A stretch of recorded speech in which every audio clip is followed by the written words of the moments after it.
Okay, I think we're up and running. It says Google Hangout is live and on the air. Oh, now it popped up and said, now we're really live. Okay, welcome to week 1 office hours. Today I have Dr. Tom Murphy joining me. Department of Physics, right? That's right. Department of Physics here at UC San Diego, very smart guy, very depressing lecture because, you know, when you kind of do the math, as Tom says, when you do the math, we use a lot of energy in this country. So we're going to talk about that today. We're going to talk about my new electric car. We're going to talk about all kinds of things. So we're going to launch into some questions here, and we will see what Tom has to say. And maybe I'm going to say something as well, too. Okay.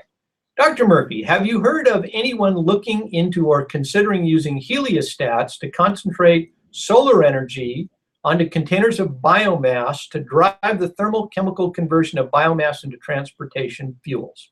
I'll let you answer that, and I will answer it too, because I actually have heard of this. Okay, so I don't know anybody in particular who is doing this. It's certainly common to use tracking devices to concentrate solar for concentrated PV or solar thermal, but I know less about the biomass side, so I should just let Dr. Mayfield speak to that. Okay, so when you produce any biomass, you get a lot of different choices of what you're going to do with that. In the case of algae, which is very rich in lipids, but it also has some carbohydrates and other around, what people have figured out is that you can do something called hydrothermal liquefaction. So what that means is you take the algae slurry, turn that off, you take the algae slurry and you heat it up to a little bit above 100 degrees centigrade, sometimes 200 degrees centigrade, so it's under a little bit of pressure.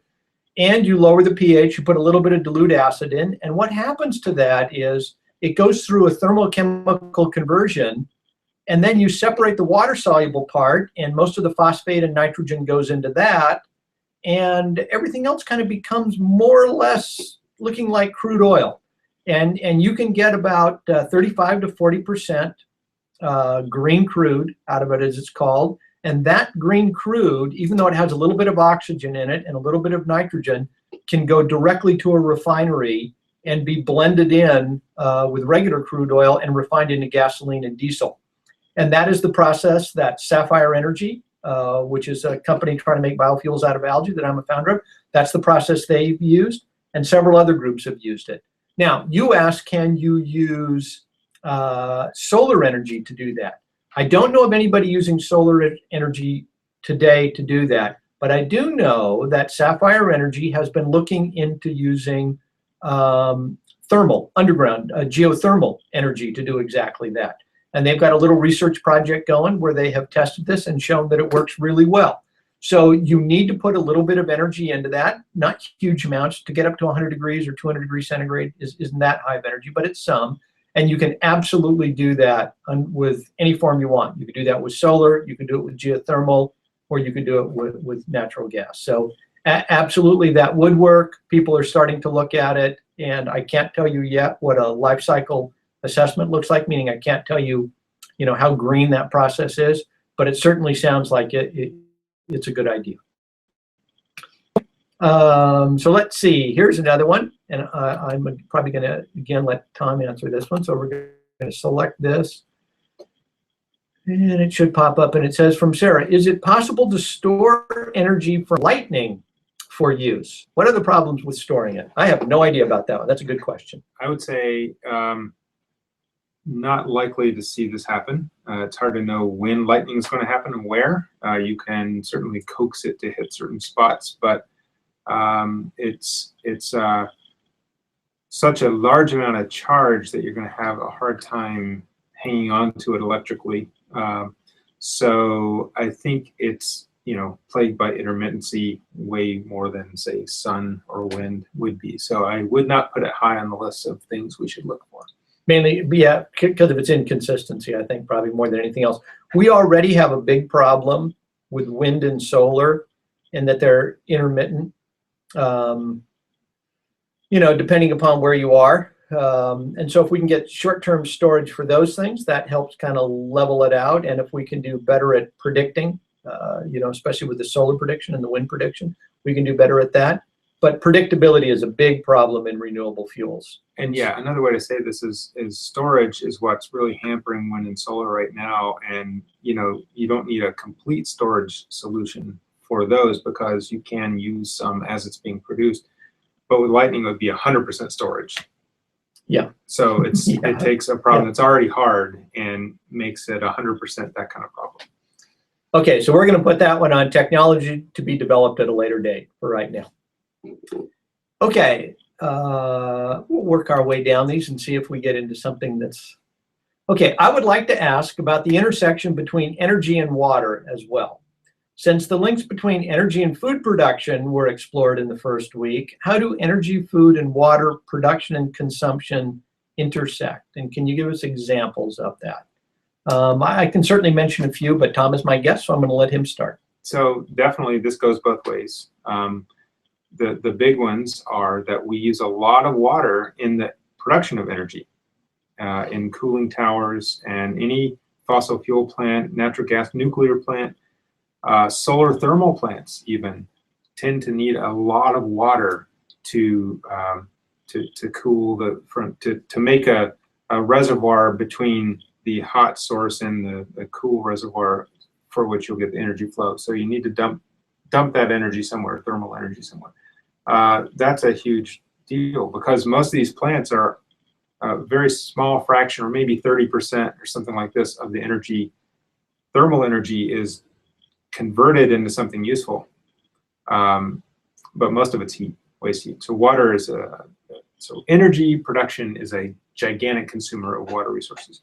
But it does go the other way because we use a lot of energy for pumping water. In California in particular, I think something like 10% of the energy budget, electricity budget, I should be clear, goes into pumping water around the state. So heard it in the energy water nexus. I did a post on this on Do the Math, which you should be able to look up. I think I in fact called it the energy water nexus. Okay. Yeah, so this is obviously right now in California a very serious issue for us. We're in a severe drought out here. As Tom pointed out, called once through water cooling, which means that we had plants that would, electrical power plants, have a requirement to be cooled in order to be efficient. And so we used to use once through cooling. So you put a power plant next to a water source, could be the ocean, could be a river. You pull that water in, pass it through the power plant to cool the power plant, warm the water up, put it back in. The new ones are no longer allowed to do that. So they have evaporative water use. So you pull the water in, put more energy into it, turn it all the way to steam. That's sort of the famous pictures you sometimes see of nuclear power plants putting out the big steam. That's their cooling water. That's not exhaust coming from the nuclear power plant. So water and energy, really tight connection. And then obviously an enormous connection between water and food. One of the things, and we'll talk about it toward the end of the class, the Green Revolution, our sort of first time around, started in the early 1950s and still goes on today, was all about increasing food productivity, and it wasn't very much about efficiency. So it wasn't very much about efficient use of nitrogen or phosphate fertilizer. It wasn't so much about efficient use of energy for tractors and planting, and it wasn't so much about efficient use of water. But now we're in Green Revolution 2.0, and we think about all of those things. We think about there's a big program here for drought-resistant crops, and for frankly for getting away from crops that use a huge amount of water. One of the ones that's alfalfa, very commonly grown here, used as animal feed, dairy cows, huge consumer of water. Right. So many people are looking at, can we go to crops that sort of give us, a similar, maybe not the same, but a similar sort of, quality feed for animals that are much more efficient at water use. So an enormous concern, not something that is easy to tease apart, and many, many different groups are working on this from different aspects. But I would certainly say food, water, energy, enormous synergies between those. And another place where these collide is in desalination. So especially in California, we worry about how we're going to get enough fresh water, and desalination often comes up because the ocean is right next to us. But it's a tremendous energy cost to take the salt out of water. So that's another place where energy and water really mix. Yeah, and one of the things that we're doing here in San Diego, obviously, is trying to recycle our water. And so we had, unfortunately, called toilet to tap program, not the most appealing. I think the detractors named it. Yeah. I don't think, no, it was not the proponents that named it that. Toilet to tap, and that got killed, but in fact, it's come back kind of quietly. And that's because it takes much less energy to desalinate the low salt municipal wastewater than it takes to desalinate the high salt ocean water. So huge energy source in lots of countries. Saudi Arabia now takes much of their natural gas, turns that into electricity, and uses that electricity to desalinate water. So huge interface between energy and water, and it will come up many times in this class going forward. Okay, let's jump to a different one here. If you want to talk about cars, that's one down. This one? No, the one above it. This one right here. Okay, what does this say? This says, okay, hybrid car tech leads to significant economic activity like R&D production, marketing, and maintenance. All this new economic activity comes at a price of energy consumption. Is fuel efficiency of hybrid cars sufficient to offset this? Well, that's a good question. I have no idea, and I'm going to let Tom answer. Yeah, well, I have no idea either. I mean, this is a very complex situation. I think it would be very difficult for an expert even to tease out what the net effect is. There is this phenomenon, this general phenomenon called Jevons paradox, in which the increase of efficiency often leads to greater use of that thing, and then a net energy growth. So I would be hard pressed to make any definitive answer, or to come up with any definitive answer to this. I think my hunch is that it is a net benefit. Okay, if you go from a 25 mile per gallon car to a 50, it's a factor of 2, and my guess is it's not costing society a factor of 2 more resources to come up with that technology and manufacture the cars. I mean, it will be a little bit more, no doubt, but I don't think it's quite the factor of 2. And I don't think people in this case are driving twice as far because suddenly, or more than twice as far because it's cheaper to do so. So I think there may be a net advantage here. That's a hunch. It would take a lot of work to really tease it. Yeah, the only facts that I can think of that pop right to the top of my head is that the miles driven in the United States have stayed pretty constant for the last 4 years, and our gasoline consumption has gone down. And the reason it's gone down is because of more fuel-efficient cars.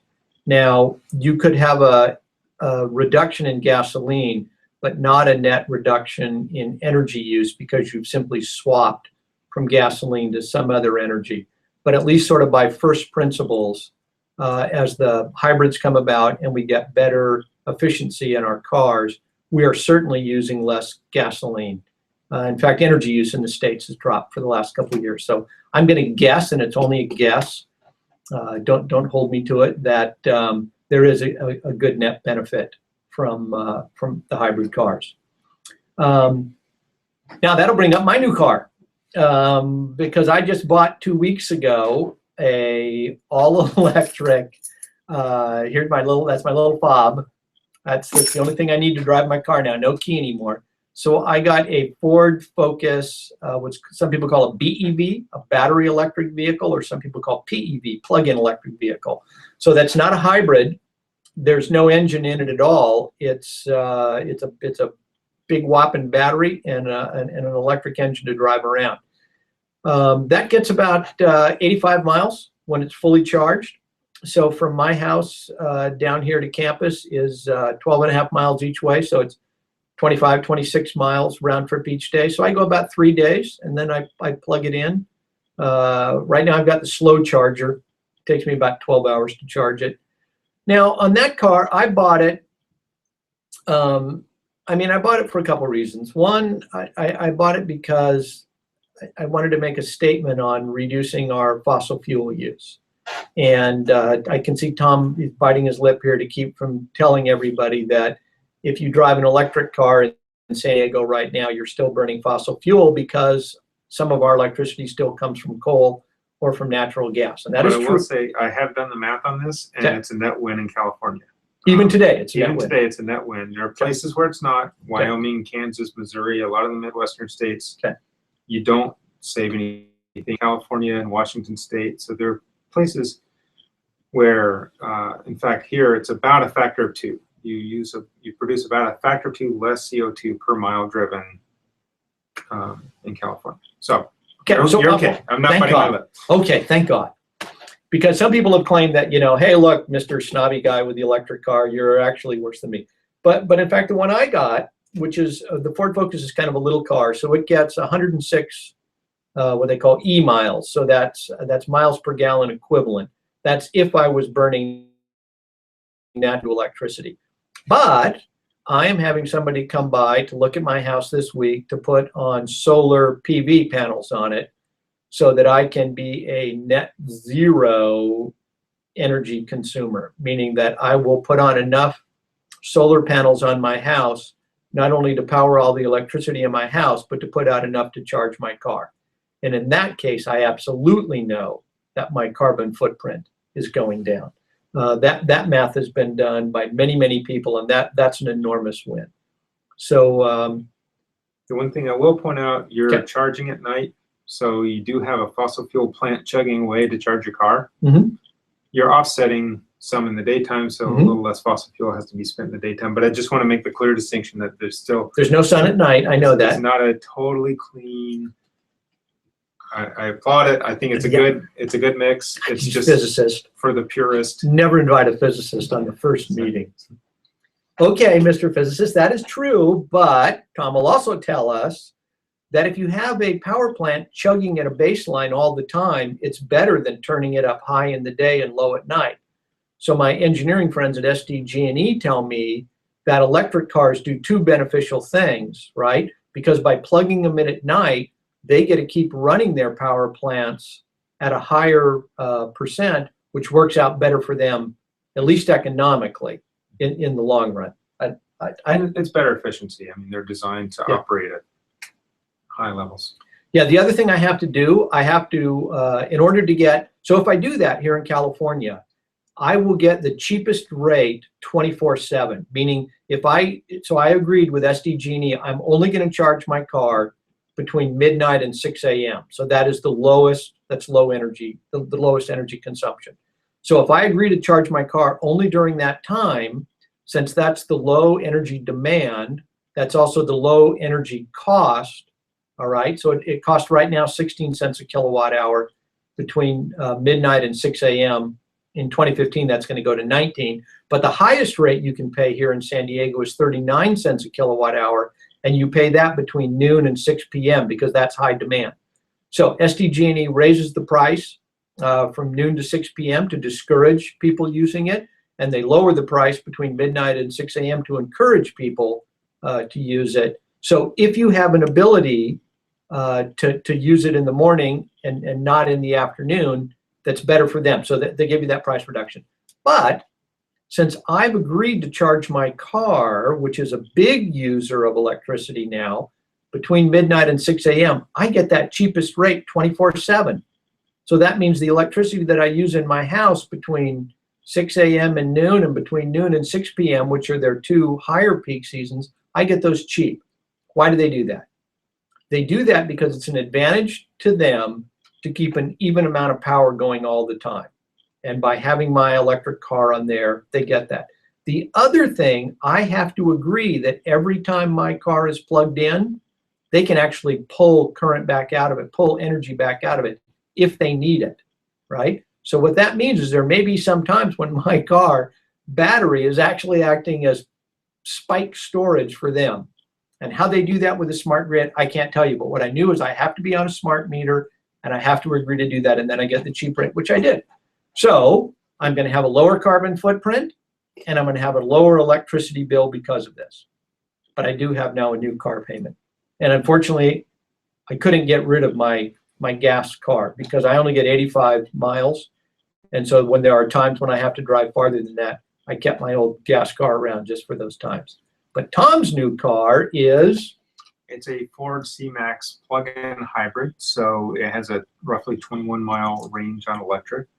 Around town, we are almost 100% electric, but my wife's job requires her to travel to Pasadena from San Diego periodically, so we needed something with enough range to do that, so the gas kicks in when we need it.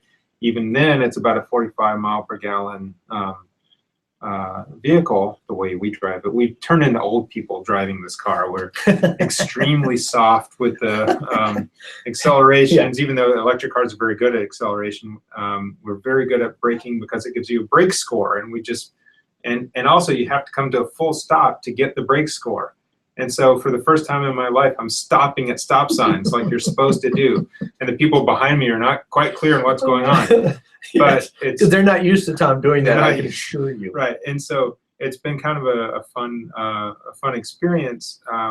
And we do have also in my house a solar setup that I built, and it's got battery backup. So I am able to do this purely, should I want to charge from my battery bank. Day or night. So that's not for everybody. Batteries are very expensive. And again, I do think that, you know, as Dr. Mayfield pointed out, this is his car, and to some extent mine as well. It's planting a flag. It's setting an example. Not everybody can afford to do that.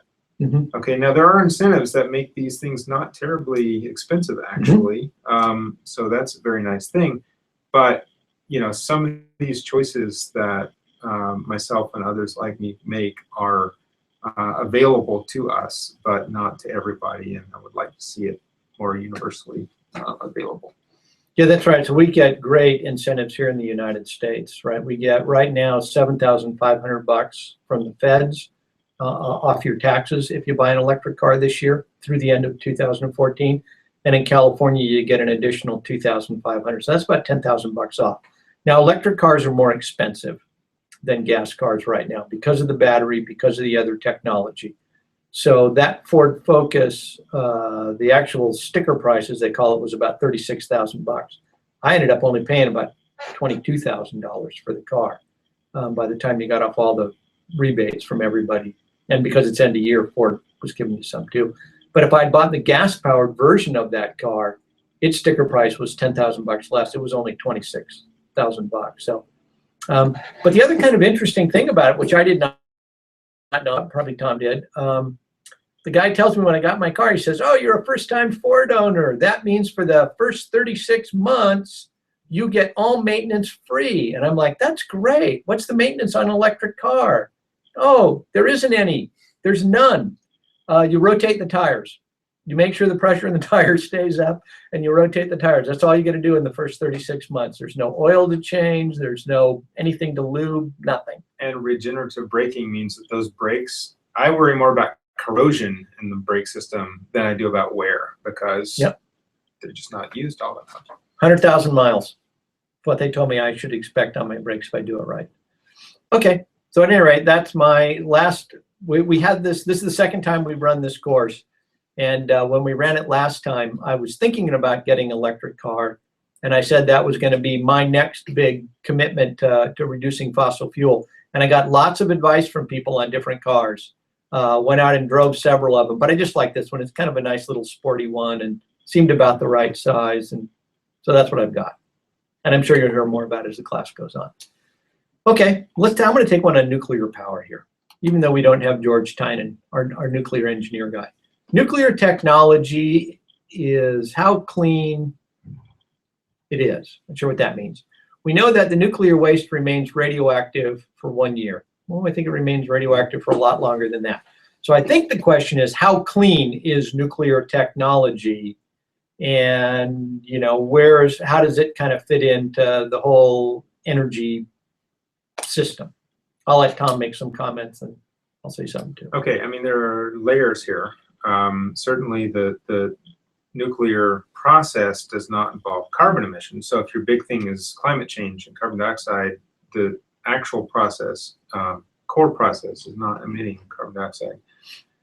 There is radioactive waste. The radioactivity decays over time, but there's a very long tail, so storage options need to be sort of secure for thousands of years even for some of these materials. And honestly, this is not a solved problem. We don't have a go-to solution in this country or even in the world, I would say, for storage, long-term storage of nuclear waste. So open question.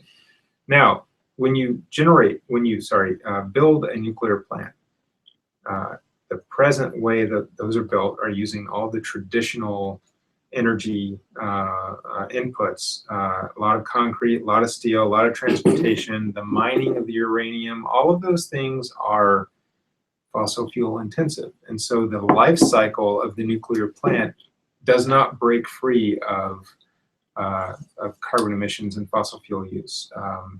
The energy return on energy invested is a nice way to look at any energy resource. How much energy do you need to put in to get out, or how much energy do you get out for every unit that you put in? So a really good one that you get 100 units out for putting one in. And oil used to be that way when it was just gushing out of the ground, for instance. Saudi Arabia and West Texas. Yeah, so it's not anymore. It's around 20 to 1. It depends on where you are. Some, oil shale might be 5 to 1 or something like this. Nuclear plants tend to come in around 10 to 1. Same with photovoltaics, similar to wind. And so a lot of these are in the sort of 10 to 20 range. And so I look at that and I say, okay, that the energy inputs are all fossil fuels, pretty much, primarily fossil fuels. And you could say the same thing for solar photovoltaic production. So being similar numbers, they are a similar level of cleanliness, and so definitely better than a coal plant, natural gas plant by a pretty big margin, but not utterly clean either. Yeah, I'm just going to say this, right? I think Tom's right. If you do the one calculation that you can make, and he's a physicist, so they always make the cold. They're like economists, right? They just make cold calculations, just a number, 10 to 1. All right. So if you get 10 units of energy out for only putting 1 unit of energy in, that's pretty dang good nowadays. Just to put that in perspective, shale is actually about 3 to 1, 3.5 to 1. And the tar sands in Canada are worse than that. Some people say they're only about 3 to 1. And those are releasing sequestered carbon. So those things are pretty bad.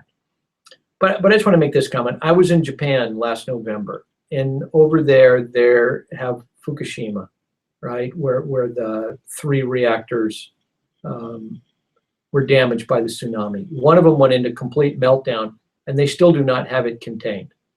And when I listen to the scientists there talk about what they're trying and about how long it's going to take them to repair that, they're talking about 80 years to 100 years before that is back to where it was before. So those were old style reactors. That's technology that's 50 years old. We certainly have better nuclear technology nowadays. I think we'll have George Tynan, one of the nuclear physicists from here, from campus, maybe next week, and we can ask him about that. But there are still some issues there. There are issues that go beyond just how much CO2 do you put out, and is it a good idea or not? So I think Tom had it right. It's an open question. It doesn't put out CO2. It gets a pretty good bang for your buck on the energy return on energy invested. It could be another, arrow in our quiver, and but it's got some issues. It's got some issues, as they say. Okay, I'm going to ask this question just because I think it's interesting, and I have no idea about it, and I'm hoping Dr. Murphy can tell us. A compressed air car is a type of transportation that uses an air motor for propulsion. So that's not a question. Maybe there was a question with that one, though. Oh, here it is. Here's the first question of that. And that is, it says, ethanol is an interesting idea, but how about we explore the air car? Do you know anything about these things? Because I've heard about them. I've heard about them, and I like compressed air as a renewable storage technology, in that it's very low tech. I like low tech solutions. I'm attracted to them. So compressing air into a volume takes energy. You put the energy in to do that, and then on releasing that, you can get energy out. You have to watch out for thermal losses. As you compress air, it gets hot. So you have to do this carefully, isothermally, slowly, in order not to waste a lot of energy and heat. Getting the air out and converting it to energy very efficiently can be difficult.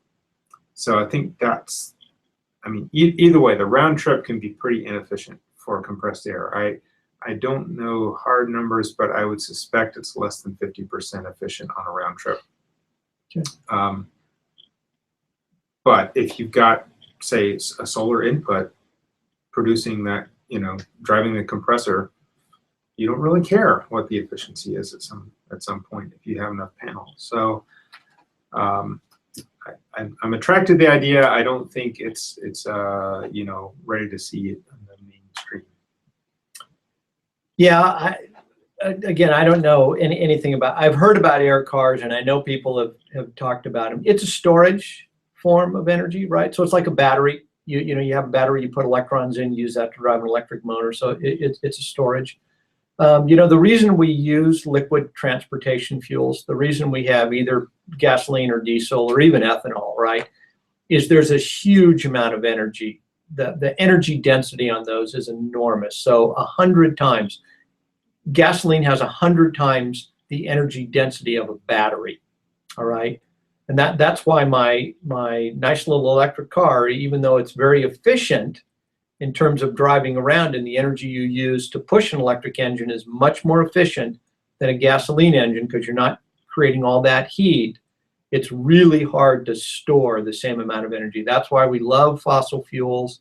They actually are really good things. Right. One way to put that is your 85-mile range, which let's be nice to the internationals, maybe, you know, 140 kilometers, okay, would require something like 2 gallons or 8 liters of gasoline, and that fits in a fairly small space compared to the battery is gigantic. Gigantic. It takes up my entire trunk. And compressed air, by the way, is effectively the same as a battery in terms of energy density. So it's going to take a pretty big place to store that if you want to do it in the car. And if you hit it, there's a danger, right? Anytime you store a lot of energy in a small space, that's potentially dangerous. And so collisions require then thick walls on the containment vessel, and so that adds weight. And so it's, you know, there's some trade-offs here, and it's not absolutely clear when. Okay, we're going to jump over to a question that I can actually answer, and then we'll come back to more for our physics expert here. And this says from Alex K. It says, I need some help understanding the suggestions made by the professor to enslave, I like that in parentheses, enslave organisms on Earth to harness up to 10 terawatts of energy. He says, perhaps some realistic applicable examples could be discussed. Did I really say enslave? That was my word. Oh, okay, good. I was going to say, I don't recall using that. Okay. Right, So, you wouldn't. Yeah. Well, so commandeer might be another word. Okay. Okay. So that, you know, the idea is that the total biosphere is humming at about 60 terawatts. And so my question, just coming at it from a physicist, big picture point of view, is what fraction of that might we imagine redirecting into our own purposes? And not just letting the plankton do whatever the plankton does in the ocean, not just, you know, not letting life just do what it's supposed to do, but we use their biological energy for our own uses. And that sounds to me a lot like slavery, but, okay. You know, I'll let the ethics people debate whether it's okay to do this. I don't really have a problem with it personally. Okay. I'm just saying that we've seen this before in much more onerous terms. So, right, I mean, 60 terawatts, what fraction of the total Earth biosphere do you think we could redirect to our purposes that's where the 10 terawatts came from. It was just a gut level sense of how big could we potentially scale to. Okay. So I like that. And I'm going to, it's funny that Tom, I'm glad it was not me using that word. It sounds politically incorrect, but it's about right. He's right. Okay. So fossil fuel all comes from microorganisms. It doesn't come from anything else. I mean, coal comes from plants, microorganisms. That all comes from photosynthesis. That accumulated over millions, actually hundreds of millions of years. There is some oil that we use today that is 300 million years old. Okay? Tom says 60 terawatts of energy are absorbed by the biosphere. That's how much photosynthesis, plants, algae, all the other organisms absorb that much energy, fix CO2, and that's deposited someplace on the planet. Most of that dissipates again. It's eaten by other organisms. It's degraded by bacteria. It's eaten by animals. It's eaten by fish, you name it. Okay? We capture only a fraction of a percent of that. So the real question with biofuels is, could we capture a higher percent of the energy that lands on the planet every day for us to use as the energy to run our lives? And I think 10 terawatts, that would be great. I mean, I think we're at about 15 terawatts of total consumption per year right now, on our way up. We'll probably get to 20 here in the next couple of years as India and China come online with their electrification. But, you know, if we could capture half of it by that, that would be great. All right. And I think we would be in very good position. And I don't think that's too outlandish of an assumption to make, that we could capture that, right? Here in California right now, we have some really nasty wildfires going. So that is energy that was captured by photosynthesis in the form of trees and brush. And now that stuff is just going back out as heat and CO2, and we're not getting any advantage. And certainly the tree didn't get any advantage of it either. So I think there is an opportunity to do that. How high can that number go? I don't know. I think 10 would be great if we could hit that. And I just want to point out one more thing. It's funny that the word enslaved came up here, because I heard a talk a couple years ago from an economist who made a calculation of what is fossil fuel done for us as an individual, for each person, right? And his calculation was that fossil energy has given each of us the equivalent of having 60 slaves work for us, right? That essentially all of us today, at least in the first world, live as if we were prince and princesses a few hundred years ago with 60 servants waiting on us all the time.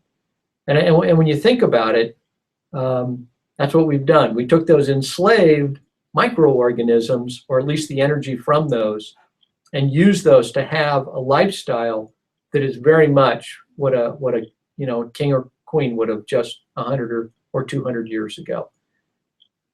At some point, we're going to run out of that, and then we're either going to have to come up with ways to replace that energy, or we're going to have to go back to living like paupers again. Okay, and we'll see how that shakes out. Tom and I might skate out of here still as little princes of the planet, but you kids who are taking this now, you college guys, better start thinking about that one.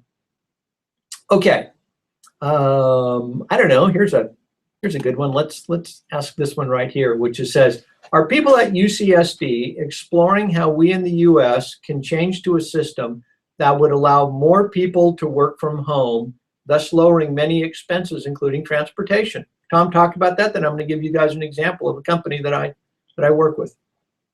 I don't have much to say about it other than I think it's a good idea. It's technology now allows the telecommuting. I think, as I said, my wife has to travel to Pasadena frequently, and well, not that frequently, maybe once a month, but we're trying to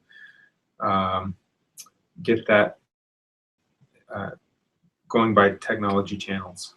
So I think that does have some potential. Obviously, there are some jobs you just can't do this, but a lot of the information technology jobs certainly can be done this way if personal face-to-face interaction relation with your hands or feet or whatever you do in your job isn't important, then email and telephone is your way of connecting to people in your job. Fine. Seems good. Okay, I'm just going to give you a couple of examples. So some of you will know, and others will realize as you go listen to this course, that I'm a biotech guy. So not only do I work on energy and food, I also make high-value products in algae, including pharmaceutical proteins that are anti-cancer drugs and nutraceutical proteins that are used in human and animal feed, in human baby formula. So anyway, we've started companies. One's called Triton Health and Nutrition, and the other Verdant Therapeutics. And we have now a virtual administrative assistant. She's actually a real person, but she lives in Florida.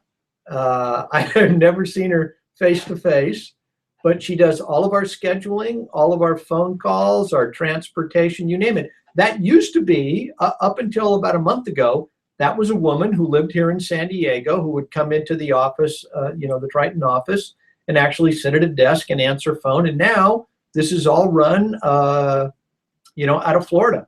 The company, I forget what it's called now. There's a company that organizes this stuff for you. So she's a real person, but does nothing but telecommuting for us. Also, we have a chief operations officer who lives in Denver. I talk to him every day on the phone or every other day on the phone. I get emails from him constantly. I see my little red ball coming up there. I'm sure some of those are his. And he spends a fair amount of time traveling for us. And so for Denver, it's actually easier for him. He can fly to the East Coast, he can fly to the West Coast, he can fly to wherever. So even though our offices are here in San Diego, he is not. So I think this day is coming. I think as telecommunications gets better, for example, just look at what we're doing right here on Google+, right? Tom and I are sitting talking to you guys. Anybody in the world can tune in and watch this. It's not quite the same as having a face-to-face interaction, but it's much better than it used to be. So I think as these new technologies come online, we'll find out that people will commute a whole lot less. I still come in here every day and talk to students and make sure they know that I'm here. But I get up in the morning and spend at least my first hour and a half, just answering emails to people from all over the world. So that day is coming, and we're getting more clever about it. And I think that's a good thing for the future. Okay. There was one here on biogas that I wanted to talk about.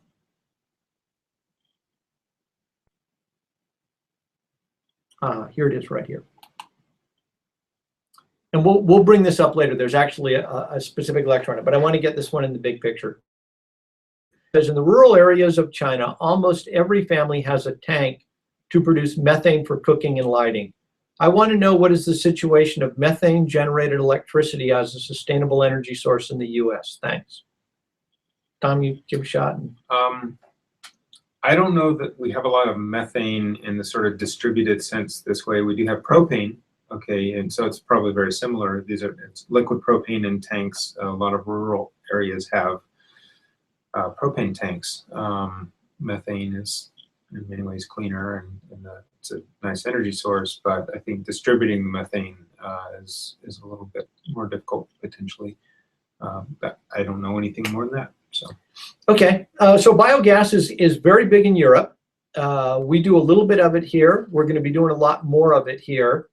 California actually has the dairy. Some of you will know that methane is a much worse greenhouse gas than CO2. Depends how you do the exact calculation, something between 30 and 50 times worse in trapping heat.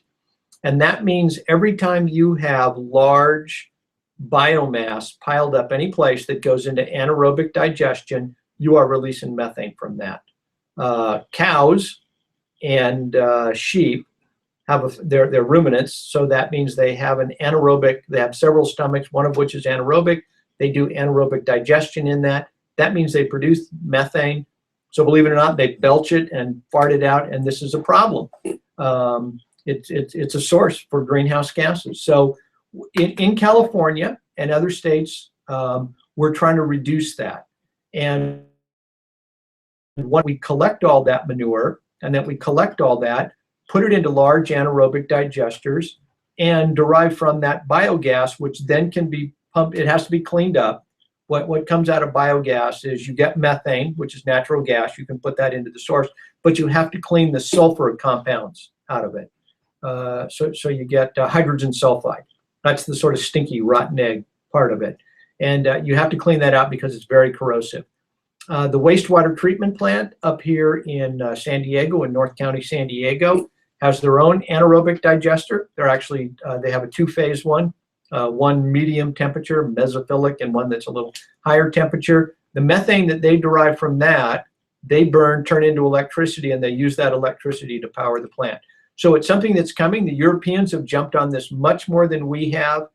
In Germany, quite widespread now. Any place where you have large amounts of municipal waste, you can take that scrap waste.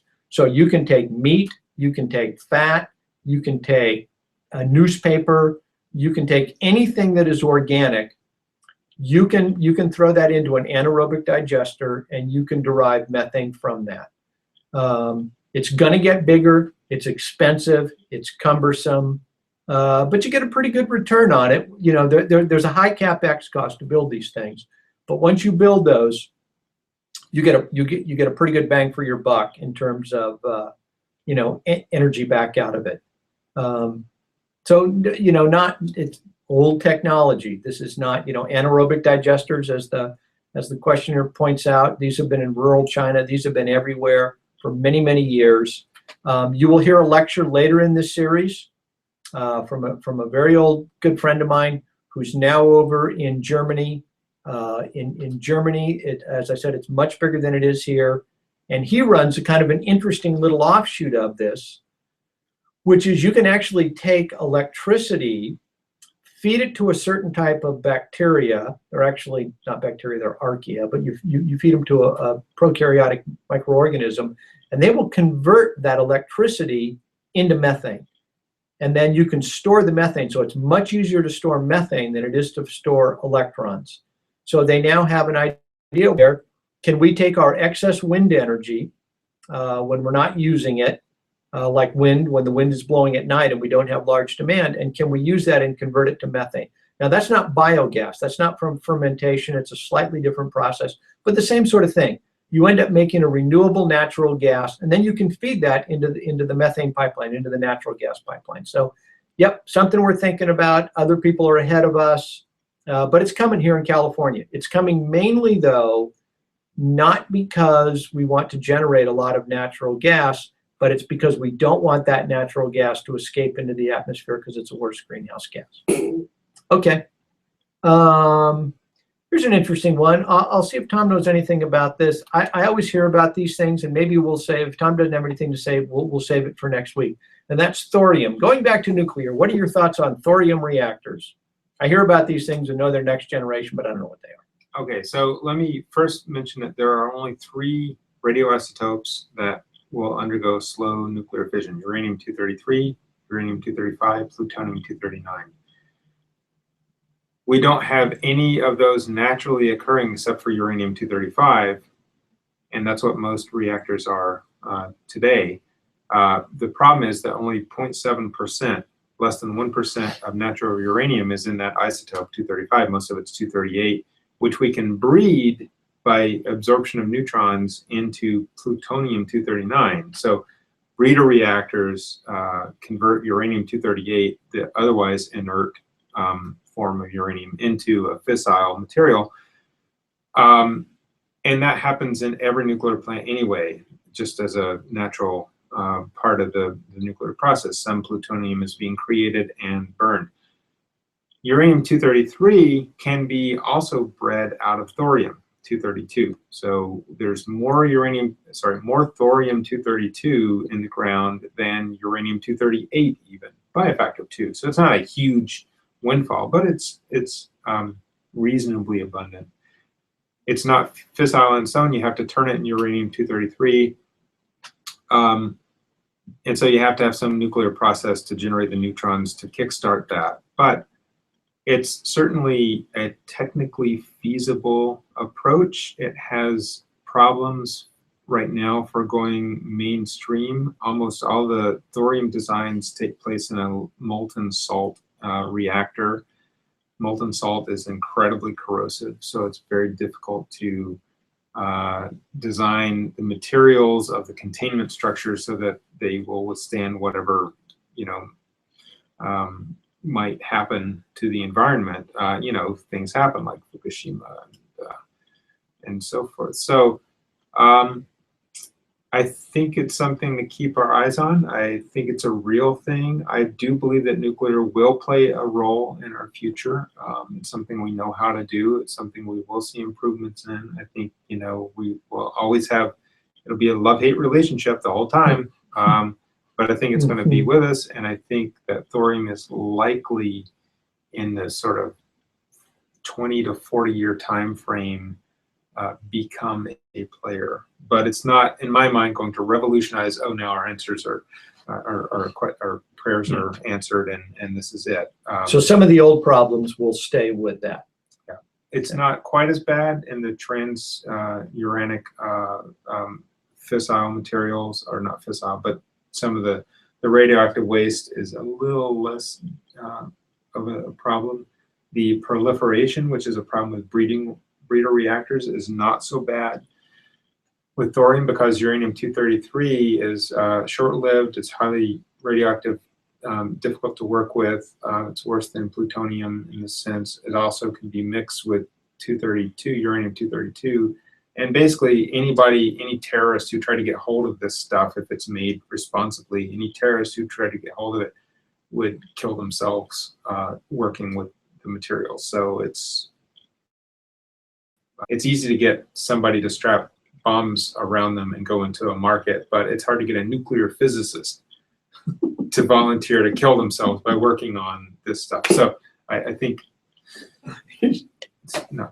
First he's got enslaved, now it's completely politically incorrect, which is perfectly appropriate for this, because one of the biggest problems with our society is we're always too politically correct and we don't actually talk about what the real issues are. Okay, we're down to our last couple minutes. I'm going to scan through here and see if there are any questions that well,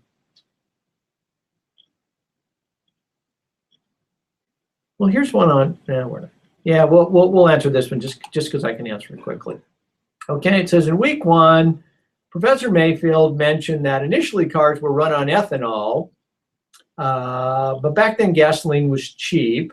So new cars were designed to run on gasoline. Yes, my question is, can we go back to ethanol in the US? We see it in Brazil. So the answer to that is really simple. Yes, we could. The problem is, how do you make enough ethanol? So in the United States, we burn through about 200 billion gallons of transportation fuel every year, about 140 billion gallons of gasoline, 25 billion gallons of jet fuel, and 40 billion gallons of diesel. Right now in the United States, we take 40% of our corn crop, and that gets us about 13.9 billion gallons of ethanol. So you can do the math on that one pretty quick, which is we're producing a little under 10% of our gasoline as ethanol. It only has 70% of the energy density, so it comes out 7%. So we blend that ethanol right now with gasoline. Every single state in the United States, it's at least 5%. Here in San Diego, if you go down and buy a gallon of gas right now, it will be 5% ethanol. Most of that ethanol comes from corn ethanol, right? We simply do not have in the United States a way to produce larger amounts of ethanol from crops. We cannot take any more of our corn. We're 40% and we're sort of tapped out. Some people think we shouldn't use any of our corn for that we should save it to feed to chickens and cows and everybody else. Very low energy return. Yeah, it's the life cycle assessment of corn ethanol does not come out very well. We'll say that. So we simply lack an ability. Now, this year, in the next month, we are going to open, here in the United States, we are the first cellulosic ethanol plant will come online. That is going to make 50 million gallons of ethanol per year. It's called a demonstration plant. There's actually two of them, one from Abengoa and the other from a company called Poet. These are based on taking waste cellulose, degrading it with enzymes into sugar, and then fermenting those sugars into ethanol. So maybe 100 million gallons. Sounds, it's some, not a lot. It's some. If we can get that to go, right, if these can be economically viable, and this is what the demonstration plants, so the demonstration plants are designed to, one, show that the technology is ready to go, that you can take cellulose, you can degrade it with enzymes, and you can ferment that into ethanol that will be blended. That's the demonstration. That doesn't mean it's commercial. That doesn't mean economic viability. But once you have a demonstration plant, you can do all of the careful analysis and find out, what would my economics look like if I scaled this to a 500 million gallon a year plant, or a billion gallon a year plant, which would be a true commercial plant.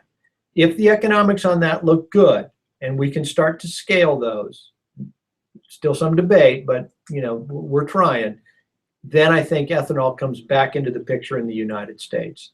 The reason it works in Brazil is because uniquely in Brazil, you can make sugarcane ethanol at about $1.25 a gallon. So that works really well.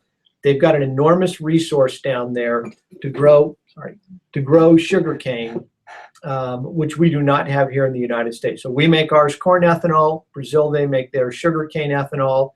They get to do the expensive part of ethanol, which is the not the fermentation, but the distillation of the ethanol in low concentration coming out of the fermentation broth, something between 8 and 12% ethanol. It's distilling that to get it over to the 99% ethanol that you need to be able to blend with gasoline. That's the energy intensive part of it. So works in Brazil really well, works in the United States right now for corn ethanol economically, environmentally not so good. Tom, you want to say something about that? No more. Okay. All right. I'm going to give Tom one last chance. Do you want to bring up any last words? We're down to our last couple minutes here about. Well, I just noticed a couple questions scroll by, and I just want to hit a couple of those, not in detail, but one of them was about labeling food products or any products with an energy cost. I think that's a brilliant idea. Yeah. I think we could make better decisions if we have the information in front of us. And I think there are a lot of interests in line against that. I try to get our local electricity producer, SDG&E, to start labeling the bills with both kilowatt hours for electricity and gas instead of therms, just so you have a side-by-side comparison, but also then how much CO2 is being produced each month by your household consumption of each of those things, so that you could put an apples to apples comparison. No interest in doing that. But I think it would be fantastic. You give people information, they're going to make good decisions. Yeah. There was another question about meat eating. I don't know what that question was. I don't see how leaving, which I think means abandoning, a meat-based diet decouples fuel prices from agricultural ones. I'll tell you that answer is really simple. It takes an enormous amount of grain. Depends what the meat you're talking about, by the way. The specific comment that I think Steve Briggs made was on beef. It takes an enormous amount of corn, 25 pounds of corn to get 1 pound of beef. It's just not a very big bang for your buck. Chicken is about 2 to 1, pork 4 to 1 maybe, fish down there around 2 to 1. So if you leave meat and go to eat the vegetables or the corn that would be fed to those cows, you get to keep a lot more of the calories, and that means you take pressure off. That's how you decouple it. You're taking pressure off of the resource, with the resource being food calories. So it's that conversion of corn calories into beef calories. You get a really poor energy return on investment. Yeah. That's what that means. And let me just share my own personal strategy here, which is I love to eat meat. I think it's very tasty. I have no ethical problems with eating meat. I have my own chickens, and sometimes I want to eat them because they drive me so nuts. obnoxious, yeah. Yeah, but on occasion, when I'm traveling, special occasions, I go to somebody's house, fine. The point is, if beef is sort of a 8-to-1 or 10-to-1 over other things, then if I knock out the occasional meal with beef, so I'm eating it not once a week or twice a week, but once a month or something like that, that's a huge energy reduction. It has a lot of leverage, and so I'm all about being flexible, not being one of those pain in the butt kind of holier than thou kind of vegetarians. There's a joke: how will you know if there's a vegan at your dinner party? They'll tell you. And so this allows you to just kind of float through life and take what comes, but make choices that do reduce our personal footprint. Just take a little more personal responsibility for how much energy you are demanding on the system. Yep, we're going to leave it at that, and I'm going to tell you guys, thanks very much for tuning in week one. One of your projects at the end of this is going to be, how are you going to cut down your energy consumption? And then what we're trying to figure out right now is, how can we send that energy that we save to one of the speakers in this thing, Alex, who has an NGO in Nepal, to try to get energy into Nepal. And I'm just going to leave you with this thought, and we'll talk about this one later. 10,000 kilowatt hours. Kilowatts of continuous. 10,000 kilowatts, right? Sorry, 10,000 watts. 10,000 watts, that's right, 10 kilowatts. kilowatts. 10,000 watts is of continuous power is what we use in the United States. The stated goal in Nepal is to get 5. Not 5,000, 5 per 5 person. watts. 5 watts per person. 10,000 for us, 5 they think would make their life better. So what we have to do is figure out how we're going to cut our energy consumption way down, and then how we're going to share it with the people who don't have any, who just want 5. And I think we can do it if we're clever. Okay, we're going to end it there today, and thank you all, and especially thanks to Tom Murphy for coming all the way over here and talking to us.